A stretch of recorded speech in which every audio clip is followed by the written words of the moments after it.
Boa tarde, doutor Albert. Tudo bem com o senhor? Obrigado, boa tarde, pastora Graça. Tudo bem, sim, graças a Deus, está tudo Estamos certo. aqui mais uma vez, né, dando seguimento à nossa proposta de aconselhamento pastoral. Doutor Albert está aqui comigo. Boa tarde, queridos. Paz seja convosco. Quero desejar um sábado muito abençoado para vocês. Eu e a maioria dos diretores de Santa Catarina dos Institutos Teológicos acabamos de sair da prova dos postulantes a obreiro, aspirante e ministro. Eu cheguei aqui correndo em cima da hora, mas estamos aqui. Pai, apresentamos as nossas vidas a Ti nesse momento, pedimos ao Senhor que nos dirija, Deus. Estamos aqui com a proposta de ajudar os nossos colegas, o ministério, as pessoas que precisam de aconselhamento, que precisam se dirigir para uma pessoa em busca de ajuda, também aqueles que precisam aconselhar, que são procurados por pessoas para ter um norte na sua vida. Estamos num momento difícil, Senhor, e o Senhor tem nos dado graça, cuidado de nós. Por isso eu quero te agradecer por mais esse momento, em nome de Jesus. Doutor Al, seja bem-vindo. Obrigado, muito obrigado.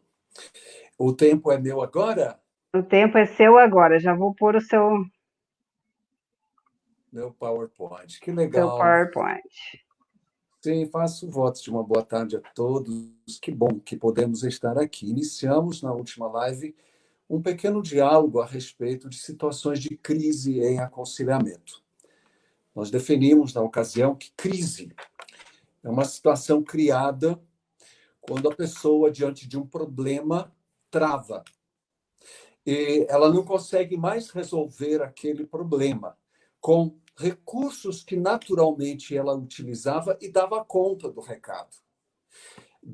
Algumas pessoas ainda dariam conta deste problema com os pés nas costas.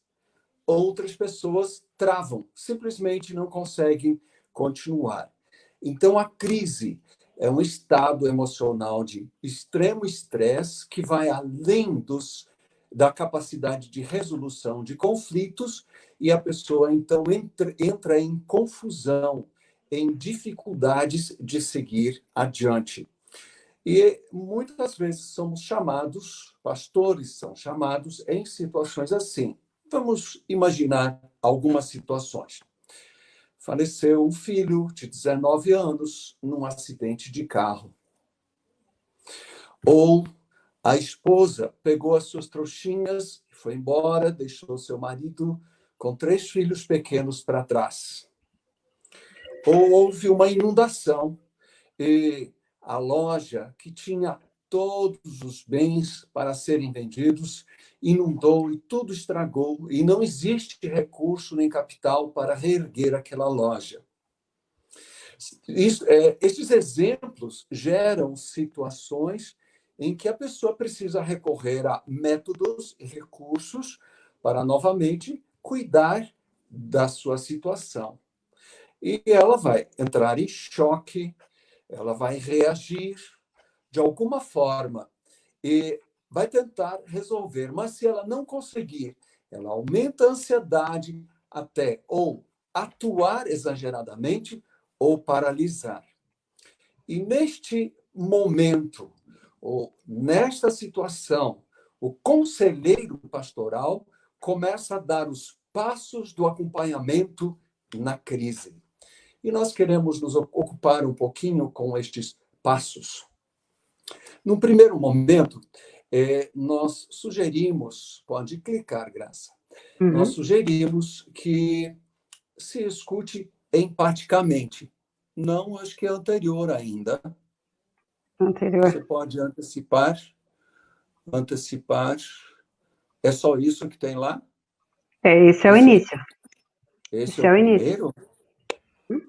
Mas que coisa. Então, não, isso aqui já é o posterior, isso já está bem na frente. Tente achar o primeiro. Então, deixa eu colocar aqui para mim achar. Aí. Jóia. Então, enquanto você procura, tá tudo bem. Nós vamos citar as duas coisas que eu gostaria de recomendar. Escute empaticamente.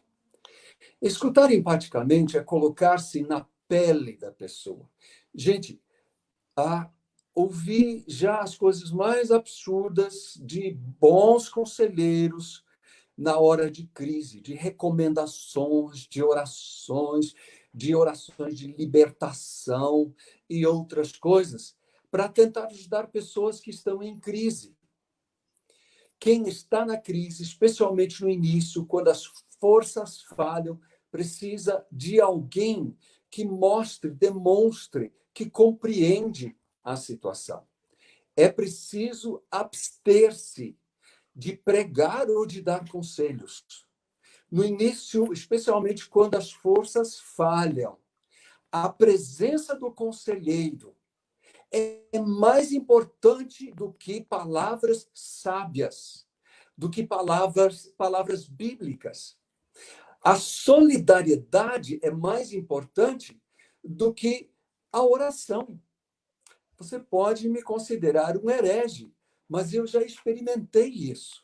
A oração ficou no vazio, enquanto a solidariedade aqueceu e preparou a pessoa para continuar a sua luta. Não se deixe intimidar pelas fortes emoções que problemas podem trazer, que crises podem trazer. Ver alguém chorando, alguém desesperando, nos afeta profundamente. Eu lembro, no tempo de faculdade de psicologia, por morar longe de minha casa, fiquei durante um almoço na faculdade e nisso entrou uma mãe com a sua filha de 18 anos no setor de psicologia em surto psicótico, chorando desesperadamente, como alguém surtado apenas pode chorar. Aquilo era extremamente incômodo e aflitivo. Eu não soube lidar com isso. Tentei dar conselhos, tentei perguntar o que estava acontecendo. De repente, veio a minha professora. Ela sentou do lado, pôs as mãos sobre as costas da moça, chegou perto do rosto dela e disse: "Este sofrimento é muito grande, não é?" E a moça relaxou. Foi só isto. Não se deixe intimidar. Eu me deixei intimidar. Eu achei que eu tinha que fazer Alguma coisa. coisa. E eu esqueci, eu não sabia que bastava acolher a pessoa e deixá-la tranquila pela presença. Um outro passo é levar em conta que, em crises, não existem respostas fáceis para o sofrimento humano. Quem já passou por alguma coisa difícil sabe do que eu estou falando. Quem já perguntou a Deus por quê sabe do que eu estou falando. Quem viu o controle de alguma situação importante em sua vida escapar por entre os dedos sabe do que eu estou falando. Não existem respostas fáceis para problemas graves, para mistérios da vida. E muitas vezes, o conselheiro de crises precisa dizer: "Não sei explicar. Isto é um mistério para mim também." O conselheiro de crises precisa estar muito consciente de suas próprias limitações diante dos fatos da vida. Por que isso é importante? Porque a pessoa em crise, ela se sente muitas vezes mais desesperada por não saber o que fazer do que pelo próprio fato do que aconteceu. E quando alguém que deveria ter, ou ela espera talvez que tenha, uma postura firme, demonstra que não é preciso ser tão forte e que não se sabe tudo, que se tem limites também, mas é possível fazer alguma coisa nessa situação, isso gera esperança. Então é muito importante isso. Conhecer os próprios limites, aceitar essas limitações e seguir adiante. Um passo outro em todo o aconselhamento de crises é saber que, em certo momento, depois da grande emoção ter passado, ou da grande dificuldade ter sido encarada, existe uma encruzilhada. Existe uma situação em que as pessoas precisam optar ou pela oportunidade que está na crise, ou elas se deixam levar pelos perigos inerentes a uma crise. Eu estou lembrei hoje à tarde, ao me preparar para o nosso pequeno debate, do rei Davi, já com mais idade. Seu filho Absalão se revoltou, juntou uns rebeldes com ele, começou a lutar com o exército de Davi. E na peleja, nas florestas de Judá, Absalão fica pendurado num galho pelo seu cabelo, o chão lhe falta aos pés, e um escudeiro, vários outros, aproveitam a situação e lhe passam 3 dardos pelo coração, e outros acabam de terminar o serviço. E Absalão morre, é assassinado. O jogam numa vala e lançam um bocado de pedras sobre ele, enterrando ele desse jeito. Então, alguns mensageiros correm em direção à cidade onde está Davi. Alguns têm a coragem, não têm a coragem de dizer o que aconteceu, mas um amigo etíope conta para Davi o que aconteceu, até de um modo bem inteligente. Ele diz assim: o Senhor hoje te livrou dos teus inimigos. Deu uma entonação positiva. Vocês acham que deu certo? Não deu, não deu. Aquilo foi forte demais para Davi. E a Bíblia diz lá em 2 Reis, capítulo 18, que Davi subiu ao seu quarto e chorou, e todos ouviam os gritos: meu filho Absalão, Absalão, meu filho, berrando, urrando de dor. Era seu filho, né? E ele teria que ser desafiado a seguir pelo caminho da oportunidade. Dá um clique a mais para mostrar na nossa tela oportunidade e perigo. Ele teria que caminhar pela oportunidade crescendo, ou ele ficaria no perigo de estagnar. E isso é próprio de todas as crises. E o nosso passo seguinte é justamente identificar como consigo ajudar esta pessoa para que ela, da situação, faça uma oportunidade para ela.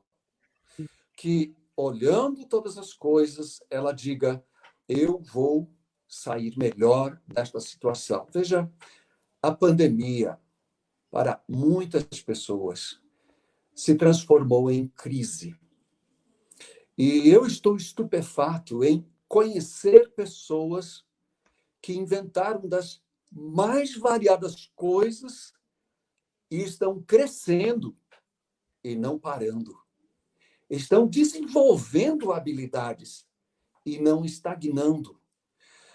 Como eu sou da área acadêmica, conheço muita gente que está estudando muito mais nesse tempo do que jamais estudou em termos de trabalho, de economia fluindo. Eu estou impressionado, né? Outros, como amigos de um restaurante aqui perto de casa, que eu e a minha doce Bartira frequentamos, somos só nós dois em casa, fica mais barato nos alimentarmos neste restaurante. O pessoal inventou cada coisa ali. Eles estão trabalhando e estão ganhando dinheiro. É a oportunidade ou o perigo. Quem está em crise pode estagnar, mas também pode crescer. E é muito interessante este caminho da oportunidade, siga. Como a gente leva uma pessoa ao caminho da oportunidade? Primeiro, refletindo sobre o que aconteceu. Vocês já perceberam que alguém em crise fala do problema 1, 2, 3, 10, 20, 15 vezes e não para de falar? Parece que ela não cansa da mesma história. E cada vez que ela repete a história, é como se essa história fosse nova para ela. Mas na Vive, né? cabeça... Vive o Oi? problema, vive o problema, sofre o problema, inúmeras vezes. Exatamente. Mas a cada vez que ela repete a história, ela elabora essa história de novo. Já é Exato. comprovado cientificamente que contar uma história é como colocar essa história para fora e ela não está mais dentro de mim. E eu consigo trabalhar com ela. Então, é preciso refletir a respeito, aceitando a realidade. E especialmente expressando a dor que envolveu todo o sofrimento, seja de perda, seja de morte, o que tenha acontecido. E o conselheiro vai lembrar de que é preciso dar tempo para as pessoas se recuperarem. Às vezes, em meu consultório, eu ouço pessoas semanalmente por 8, 9, 10 meses contando a mesma história. Vocês podem ter certeza que no início de minha profissionalização, eu me angustiava com isso. Estão me pagando e não saem do lugar, eu não consigo ajudar as pessoas a sair do lugar. Mas, de repente, é como se o céu se abrisse e as pessoas seguem a sua vida novamente. Elas precisavam daquele tempo. E feliz do aconselhando, que tenha um conselheiro que tenha paciência, a empatia e ouvido apurado para acompanhar a mesma história quantas vezes necessário for. E, ao mesmo tempo, na medida que perceber que alguns ajustes podem ser feitos, coisas práticas que a pessoa possa fazer, ele tenta inserir, ou por sugestão, por conselhos, ou incluindo os familiares, ou sugerindo alguma coisa que possa ser feita. Então, faça os ajustes necessários. Pode seguir. O caminho do perigo, ele pode ser facilmente identificado pelo conselheiro pastoral. Em geral, pessoas que tendem a estagnar, elas se isolam. Elas não querem falar. Elas não se ocupam com outras pessoas. Ou elas fogem, até fogem das pessoas. E quando elas são confrontadas, elas acabam negando que sentem tristeza, que se sentem iradas, que têm medo. Muitas vezes, crises, tragédias que sofremos por menos culpa que a gente tenha, nos fazem sentir culpados. Pode seguir adiante. Isto. E a pessoa acaba negando os seus sentimentos. Um dos passos de acompanhamento na crise é justamente ajudar a pessoa a falar dos sentimentos. Dizemos, né? Dar nome aos bois, dar nome às sensações. Mas há uma outra forma também de entrar no caminho do perigo. É agarrar-se ao sentimento e aumentá-lo, potencializá-lo, deixá-lo sempre mais forte. Né? Há pessoas que vão por este caminho e se vitimizam nesse sentido, como Davi no primeiro momento. Ah, meu filho Absalão. Né? Se Joabe não tivesse confrontado ele provavelmente não teria saído de suas emoções do caminho do perigo. E uma outra possibilidade de seguir pelo caminho do perigo é que as pessoas em crise se tornam agressivas. A pessoa quer obter tudo pela força, ela maltrata os outros, ela se acha no direito de quebrar as coisas. E pessoas assim precisam ser orientadas firmemente com amor. A parar com isto e seguir encarando o que realmente aconteceu. Por sua vez, existem pessoas que, não sendo agressivas, elas são muito passivas. E elas acabam não fazendo nada. Davi fez, num primeiro momento, ao invés de agressividade, um passo de passividade. Ele foi ao seu quarto e ali se recolheu. Não que não seja certo ou adequado recolher-se por um tempo, mas estão usando essa história de Davi para mostrar que algumas pessoas se tornam passivas, dependentes e esperam que os outros, a partir de agora, cuidem delas como que se fossem vítimas da situação e apenas vítimas. Este passo de cuidar para que as pessoas não afundem na vitimice é muito importante para o conselheiro pastoral. Ele precisa confrontar a pessoa, a encarar a realidade, chamá-la à responsabilidade. Se antes ela conseguia enfrentar a vida, ela continua conseguindo. E é com isso que nós queremos nos ocupar neste próximo slide. Ajudar alguém que está nessa encruzilhada. Como podemos facilitar que o perigo se transforme em oportunidade? Primeira questão muito importante é ofereça a catarse, a oportunidade de falar dos sentimentos. É claro que Joabe deu o tempo a Davi para que ele chorasse. Mas uma vez que ele chorou, está escrito lá que Joabe foi a Davi e disse: teu choro diz para os teus soldados que você está chorando a morte do inimigo e não está alegre por aqueles que são os teus amigos. Joabe reenquadrou a interpretação que Davi estava fazendo de sua crise. E o desafiou: encare a realidade. Sim, teu filho se foi, é lastimável. Mas se você não fizer alguma coisa agora, os soldados que sobreviveram vão todos embora. E aí, de vez, você corre perigo e alguém outro pode te matar. Para que o perigo se torne oportunidade, é preciso prestar atenção na questão do suicídio. Pessoas em suicídio se sentem, pessoas em crise se sentem tão impotentes que elas acham que elas não podem mais e a morte é a única solução. É preciso ajudar a tornar isto consciente, abordando diretamente o assunto. Eu faço isso muito diretamente e pergunto à pessoa: às vezes te ocorre a ideia de que morrer seria mais fácil do que viver nessa situação? Se a pessoa diz sim, eu tenho essa ideia. Você, às vezes, pensa em como você faria isso?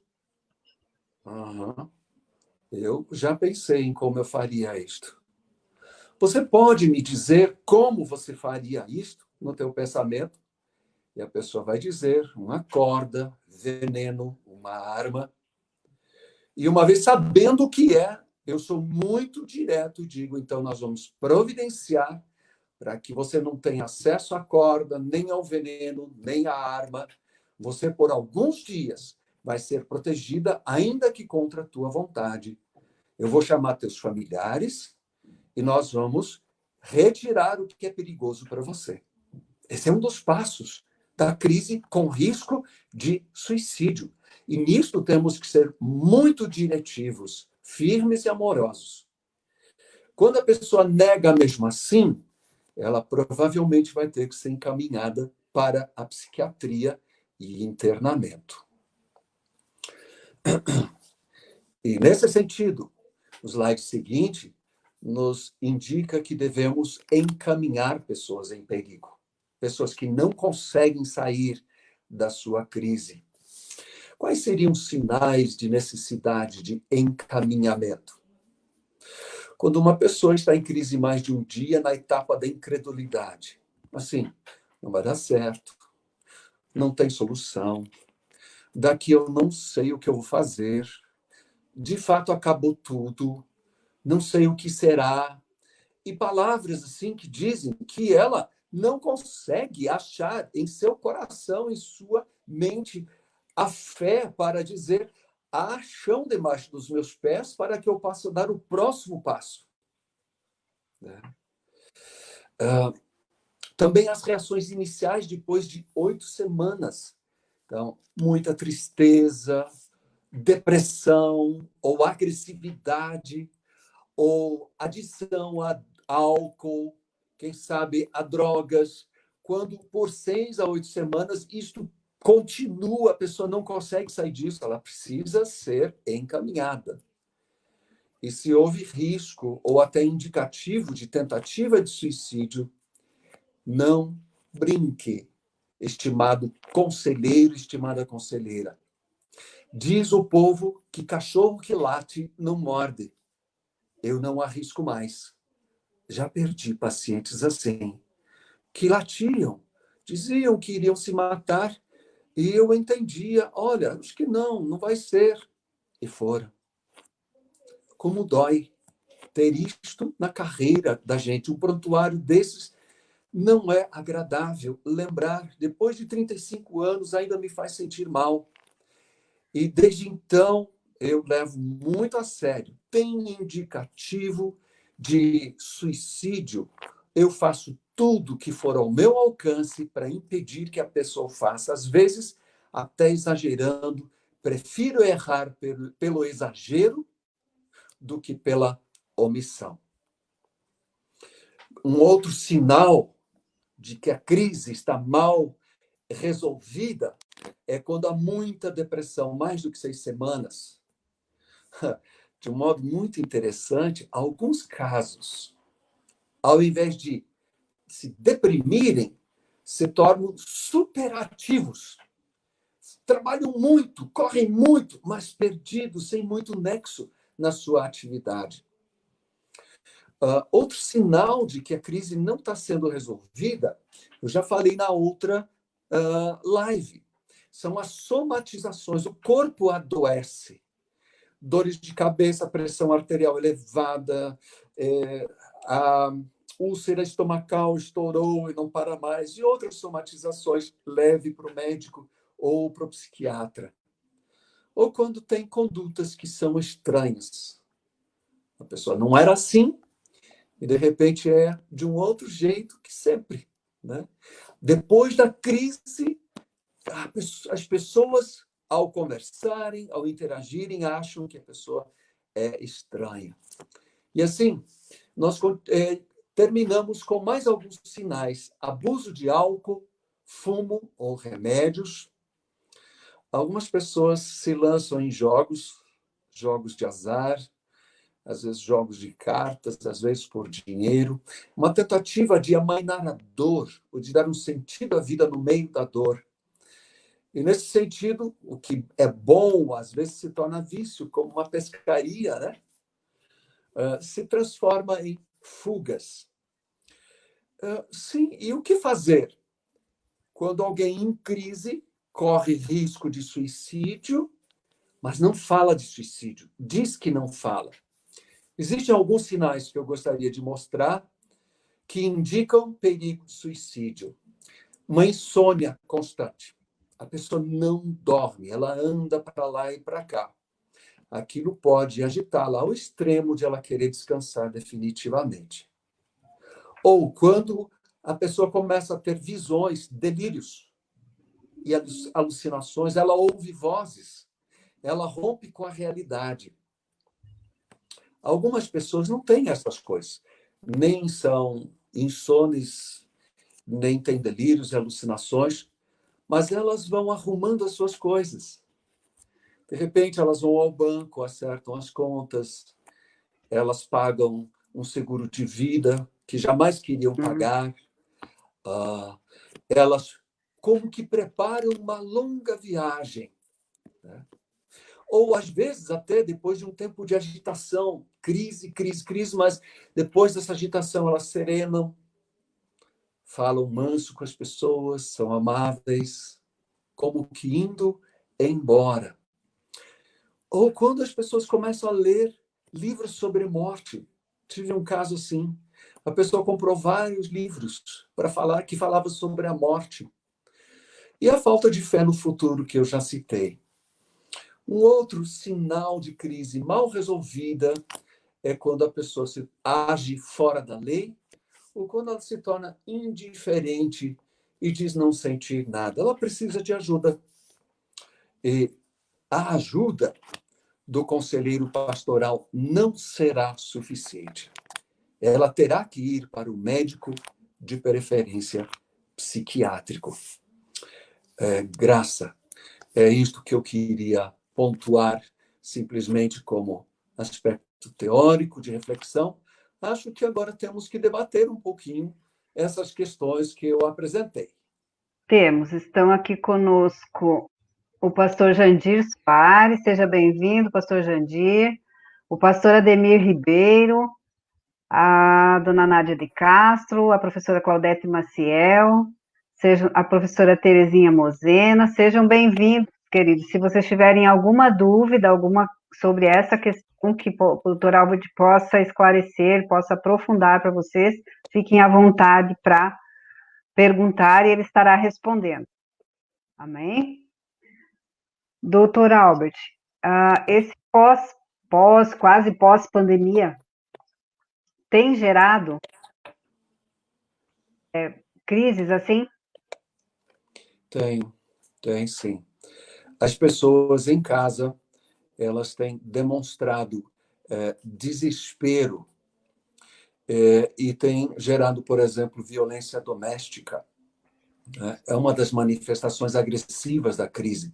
A pessoa não sabe o que fazer para sair, né? Sair da situação crítica.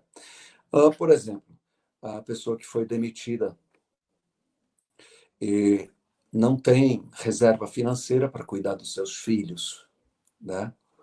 Há algumas mães que, ok, têm filhos, mas de repente estes filhos estão em casa e estes filhos não só brincam em casa, não só estão ali para se alimentar, para dormir, para banhar, elas precisam aprender e os filhos são péssimos alunos com os seus pais, né?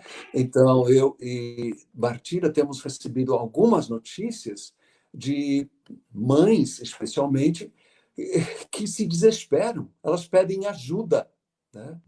Porque elas se tornam insones, elas não sabem como resolver, elas estão preocupadas como seus filhos vão voltar à sala de aula. Existem aquelas famílias que não têm os recursos tecnológicos de computador, de celular em casa para assistir às aulas, né? Os comerciantes, de modo geral, cujos serviços tiveram que parar por causa da pandemia, né?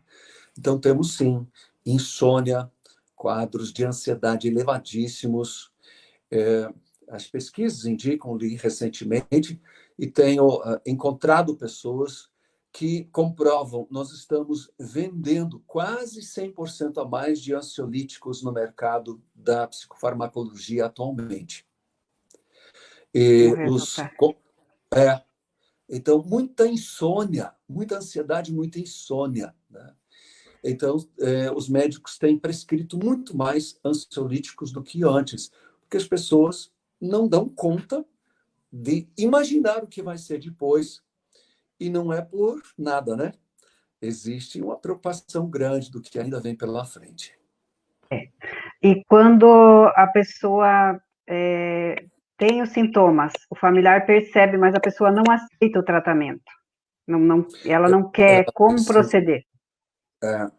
Se é o familiar que percebe, é uma boa questão essa aí, Graça. O familiar precisa chamar o pastor. Mas o pastor vai fazer o quê? Frequentemente, os pastores podem atender, como nós dois estamos conversando agora, né, por uma live. O efeito não é o mesmo. Lembra? A pessoa em crise, ela precisa de presença, né? Lembra da minha professora? Sentou do lado, pôs o braço em torno do ombro. E isso aquietou aquela mocinha lá na faculdade. Então, o pastor conselheiro, contrário à recomendação geral, precisa considerar que seu ministério, na hora da crise, é serviço essencial. Ele precisa abrir mão de toda a restrição do isolamento social, ele tem que pegar seu carro, sua moto, ir a pé, sei lá como ele vai se locomover, ele precisa ir à casa da pessoa, tomando as devidas precauções, com máscara, com álcool em gel. Ele tem que chegar junto e sentar com a pessoa e estar presente. Talvez ele tenha que ficar por horas com essa pessoa até que ela consiga se acalmar. Talvez ele tenha que acompanhar essa pessoa até o médico psiquiatra, se essa pessoa manifestar ameaça de suicídio, tentativa de suicídio, risco de suicídio. Contrário a todas as recomendações, pastores conselheiros existem para isso, né? Como o pastor deixou as 99 lá no curral. Jesus. E se lançou para o deserto, entrou nas várias quebradas, nas grutas, né, nos abismos para procurar sua ovelha. Assim, o pastor conselheiro de crise tem que saber que ele é serviço essencial, sim. E ele vai agir nesse sentido, no bom senso, contra a recomendação do isolamento social. Uhum. O pastor é uma figura fácil, porque a gente vê nele o representante de Deus, né? Projeta nele o representante de Deus. Então, o crédito que um pastor tem no momento de crise na vida de uma pessoa é muito grande. E Muito isso faz grande. a diferença, né? É isso que ajuda, né? É, sim. Nós sabemos como pastores se sentem diante deles mesmos, né? Sabemos como pastores sabem que são humanos, bem humanos, mas muitos membros, a grande maioria dos membros, não sente assim. Eles veem nos pastores, nos ministros religiosos, representantes de Deus, como você disse muito bem, e pessoas como que mais próximas de Deus do que elas mesmas. E assim sendo, Verdade.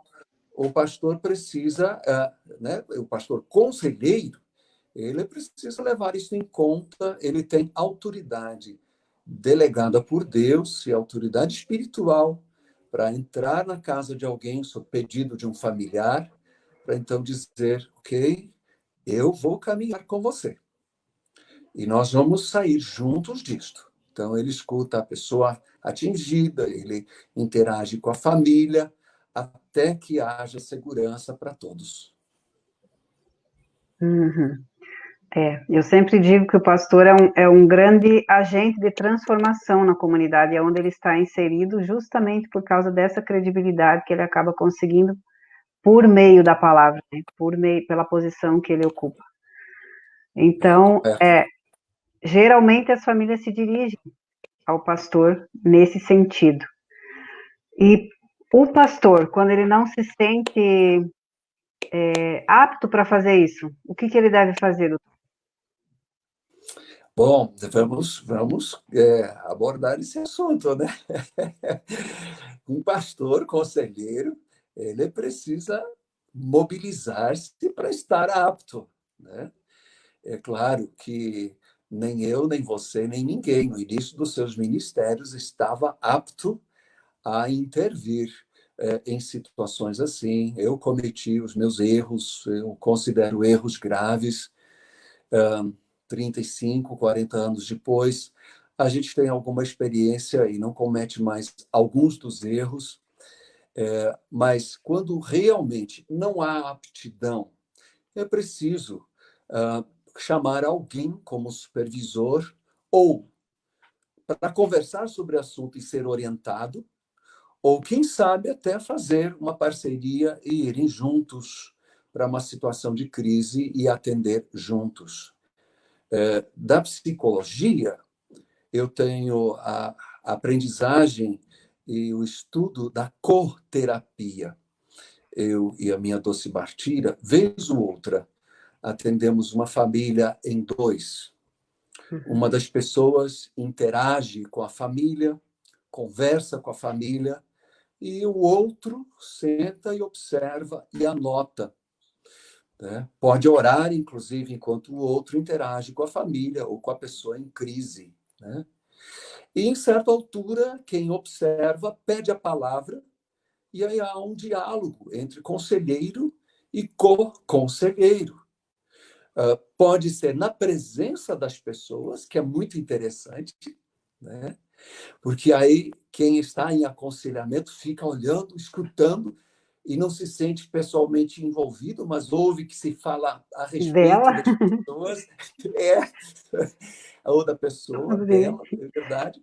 Aquilo dá um efeito tremendo sobre as pessoas. Deus usa isso para falar no coração da pessoa em aconselhamento. E depois o conselheiro volta de novo e diz: pois é, falando com a minha co-conselheira, eu não tinha pensado nisso, e vai tomando forma e novas coisas vão sendo incluídas no processo de aconselhamento, de ajudar as pessoas. Outros conselheiros, quando o acompanhante, o co-conselheiro fala ou pede a palavra, saem da sala e conversam à parte. Também fica bem interessante. Meu Deus, o que estão conversando? O que vai ser depois disso? Quando então os dois entram na sala de novo, tem aquela expectativa que Deus muitas vezes usa para preparar as pessoas a pensar em algo novo. É tremendo isso. Então, o conselheiro de crises que não se sente preparado, que não se sinta constrangido em pedir à família a permissão de trazer alguém junto, então traz essa pessoa junto e os dois atendem. Em geral, as famílias agradecem quando alguém faz um esforço para ajudá-las. Verdade. Mais um abraço aqui para o doutor Albert, o Avelino Nhoque, lá de Chapecó, a pastora Marineuza Mota, a Aline Lux e a pastora Loreni Rezende, que é a nossa superintendente lá de Canoinhas, lá da região de Canoinhas, está assistindo aqui conosco. Sejam todos bem-vindos. Então, doutor, não é uma tarefa fácil, né? Porque esse momento de pandemia nos pegou desprevenidos também. Até nós nos acertarmos, até nós nos alocarmos, é uma tarefa difícil de fazer, né?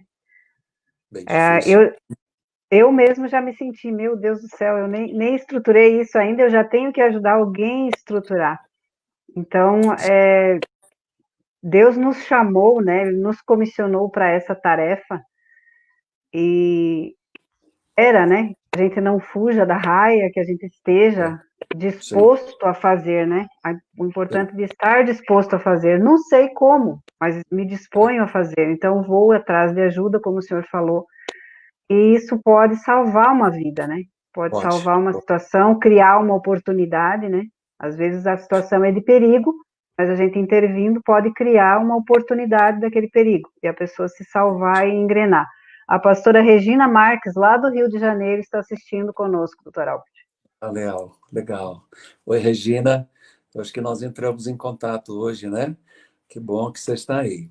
Falando do pastor e da sua dificuldade, eu sempre me admiro como Deus pode fazer a sua obra comigo, conosco, né? Uhum. E lembro de um dizer de Paul Tournier, em Culpa e Graça, um livro que vale a pena ser lido por pastores, conselheiros, especialmente, que diz que médicos também são feridos, médicos também adoecem.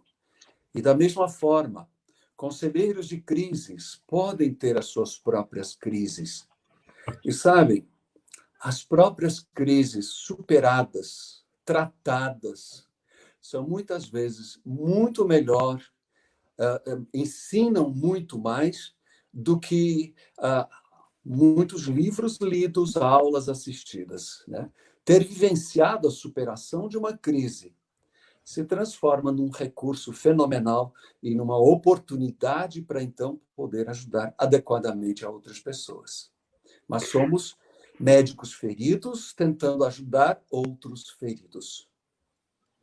Somos soldados, né? Estamos na guerra. Estamos, sim.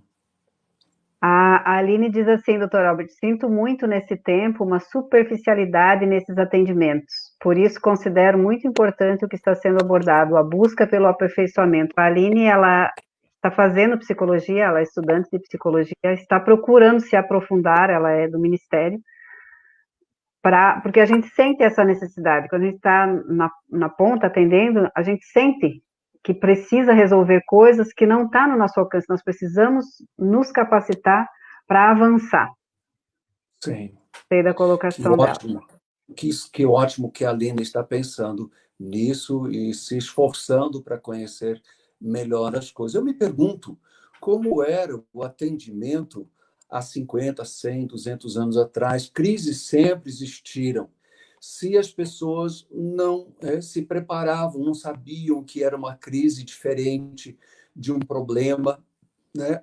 Acho que as pessoas simplesmente deixavam as coisas acontecer e não se intervinha. Em nosso tempo, temos a oportunidade, a grata oportunidade de termos muitas ciências humanas estudando comportamento humano e social, e a partir dali nós vemos oportunidades de melhor atendimento às pessoas e assim produzir mais crescimento e evitar estagnação.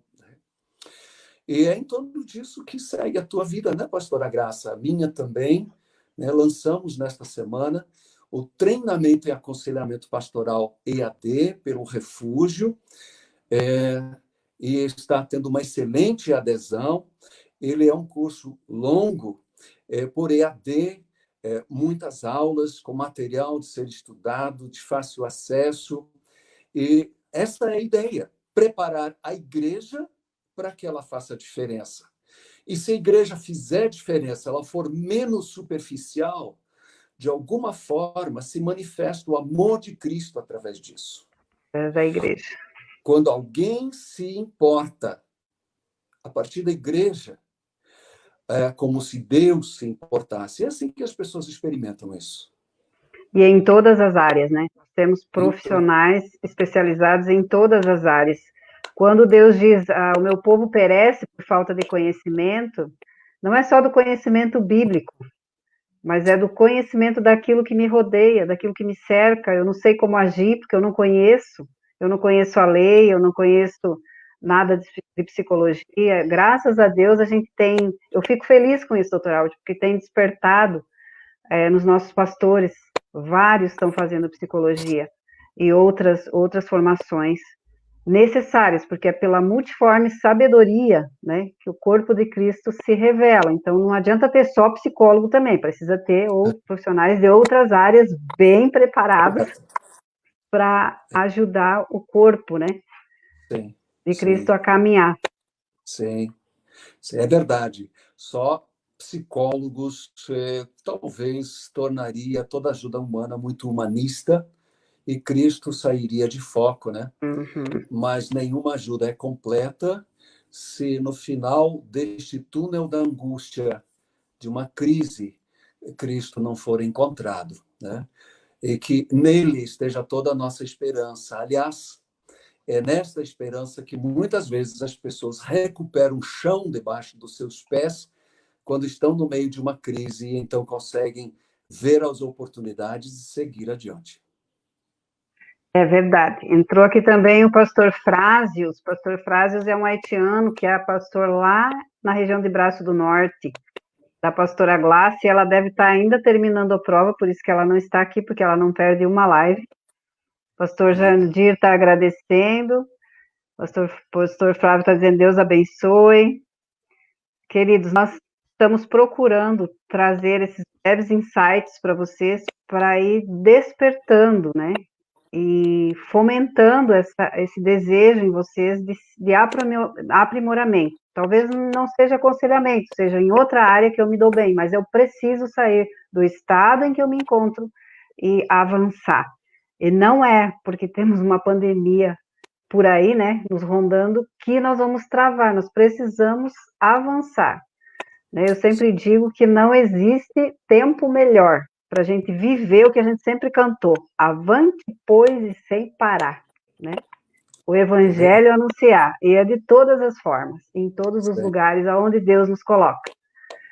Então, eu considero muito importante, eu me identifico com isso, porque sempre trabalhei com atendimento, e me acrescentou bastante o aconselhamento, após em aconselhamento que eu fiz. no meu desenvolvimento. Então, como eu cresço, eu quero que os outros cresçam comigo. Né? Eu sei que os meus Legal. colegas, o pastor Ademir está por aí, acho que está lá em cima ainda, eu acredito que os meus colegas têm o mesmo sentimento. Nós saímos com com outro olhar, né, para o Uhum. atendimento depois do Uhum. curso. Talvez nem Uhum. todos tenham a oportunidade de fazer, mas podem buscar coisas que estão próximos a vocês e que venham a qualificar o atendimento de vocês. Sim, sim. A forma Importante. online é uma forma acessível, né? Apesar do Sim, presencial ser, eu gosto mais, né, do convívio com as sim, pessoas, mas não deixa de ser uma ferramenta útil, né? E sim. que lá na frente possa se fazer um encontrão de todo mundo que fez online, tirar todas as dúvidas aí, né? Isso fica a critério de quem está organizando o TAP. É, é. Então, veja, esta já é uma das consequências de oportunidade. Nós Uhum. estamos aprendendo a lidar com os nossos aparelhos para nos comunicar de um modo mais eficaz, né? Com mais facilidade, até menos custos. E Uhum. essa crise já nos fez crescer. Beneficiou. Mesmo que a pandemia não esteja mais decretada, disto nós não vamos mais abrir mão, tenho certeza disso. Não, porque foi um avanço, não dá para retroceder.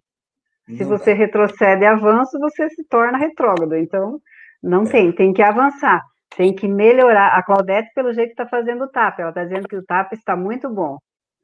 A é Claudete Marcial, ali de Itajaí, então, a aluna do TAP.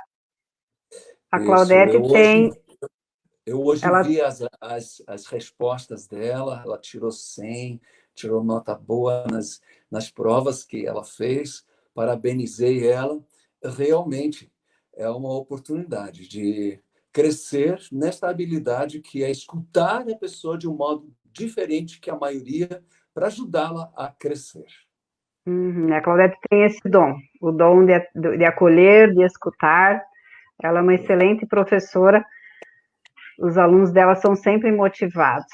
Nós Que temos legal. várias pessoas assim, né? E que Sim. bom que a gente está tendo essa oportunidade. A pastora Marineuza diz assim: louva a Deus pela sua vida, pastora Graça, por todo o incentivo que tem nos dado. Ela também fez o curso conosco e para ela foi num momento bem importante, né? Aqui está correndo a minha tela. Isso aí, doutor Albert. Então, nós temos ainda 7 minutos. Doutor Albert, Sim. eu gostaria que o senhor deixasse uma palavra e fizesse uma oração pelas Ok. pessoas que estão nos acompanhando aqui. Ok. Muitos anos, ainda bem jovem, fui morar com minha jovem esposa numa casa em que, de um lado da casa, tinha um cedrinho plantado perto da porta. E no pátio aberto tinha 4 outros cedros, todos plantados na mesma época e do mesmo tamanho. Ambas as árvores, todas as árvores estavam vicejantes, saudáveis, lindas. Durante o verão, fornecia uma sombra agradável. No inverno, protegiam contra os ventos. Certa madrugada, abateu-se uma tempestade sobre a cidade. Não imaginávamos que tivesse sido tão grande, tão forte, mas ao abrir a porta, lá estava o cedrinho caído. E me espantei, achando de que, eu é que não percebi a gravidade da tempestade, achando que talvez o telhado estivesse desmontado ou as outras 4 árvores também tivessem sido arrancadas do chão. Mas, para minha surpresa, nada disso tinha acontecido. Então, fui olhar esta árvore. E, estudando-a, percebi que ela tinha raízes muito finas, proporcionalmente falando, em relação ao tamanho dela. Mas por que será que essas raízes eram tão finas? Então, percebi que ela estava plantada muito próxima da fossa séptica que antigamente existia, né? Ela sempre tinha água, umidade à vontade no chão. Ela não precisava estender as suas raízes. E lembrei de uma Como outra adiante? coisa. Ela estava do lado leste da casa. E naquela região, as tempestades vinham do oeste. Provavelmente, naquela manhã, a tempestade mudou de direção e pegou ela de calças curtas. Ah, não! De raízes curtas. De raízes curtas. Então, eu entendi. Quando tudo vai muito bem, quando temos tudo de fácil acesso, nós não lançamos nossas raízes de fé. Nós não nos aprofundamos, nós não nos agarramos àquilo que nos é dado em Cristo Jesus. São apenas as tentações, as provações, as tormentas e as crises em nossa vida que nos oportunizam que a gente cresça. E se o conselheiro que atende pessoas em crise lembrar deste fato, ele terá otimismo e fé para ser positivo no acompanhamento do seu aconselhado. E gostaria de pedir a Deus que ele fizesse isso conosco. Senhor Amém. Jesus, nós te agradecemos por tua palavra, que diz que tenhamos alegria em toda aprovação. Não entendemos isto, mas compreendemos que a provação pode nos fortalecer em nossa fé, gerando perseverança, que nos torna em tudo perfeitos, como diz em Tiago. Te agradecemos por isto. Pedimos também por nós, conselheiros, que nos concedas a tua visão e missão ao acompanharmos as pessoas. Teu coração, quando acolhermos o choro e a angústia das pessoas. E a tua sabedoria, quando buscarmos as saídas para as dificuldades da vida. Que a tua graça esteja conosco, com cada um que participou desta live, em nome de Jesus. Amém. Amém. Muito obrigado, doutor Albert, que Deus continue lhe abençoando, lhe dando essa serenidade que lhe é peculiar, essa facilidade de transmitir, de comunicar com a gente. Deus abençoe. Dê um abraço na doutora Bastira. Queridos, nós... Hoje são. Dê vários. Okay. Queridos, se inscrevam no nosso canal, no YouTube, SEC-SC. As lives ficam aí disponíveis. Lá no YouTube o Alex trata. Nós estamos preparando outros materiais para disponibilizar lá no YouTube para vocês, para ajudar, para nortear, para fomentar o Ministério da Educação do Estado de Santa Catarina. Um abraço ao nosso presidente, que nos abençoa sempre, a missionária Noeli, os nossos conselheiros, superintendentes, pastores, diretores, professores, postulantes queridos que passaram a tarde hoje lá, fazendo uma prova de 35 questões, mais a redação. Eu tenho certeza que vocês foram muito bem, porque vocês se prepararam, e Jesus disse que ele nos lembraria daquilo que nós tivéssemos estudado. E eu acredito muito na palavra de Deus. Então, está todo mundo preparado. Estudou, está preparado. Deus abençoe a vida de cada um de vocês. Até quarta-feira estaremos aqui com o ITQ-SC 002, do pastor Luiz Gustavo Palhano e a pastora Rosinere Silva. A Aline está desejando os parabéns, está agradecendo ao senhor, pastor, por compartilhar o seu riquíssimo conhecimento, doutor Albert. Fique com Deus, Deus abençoe. Até quarta. Tchau, tchau.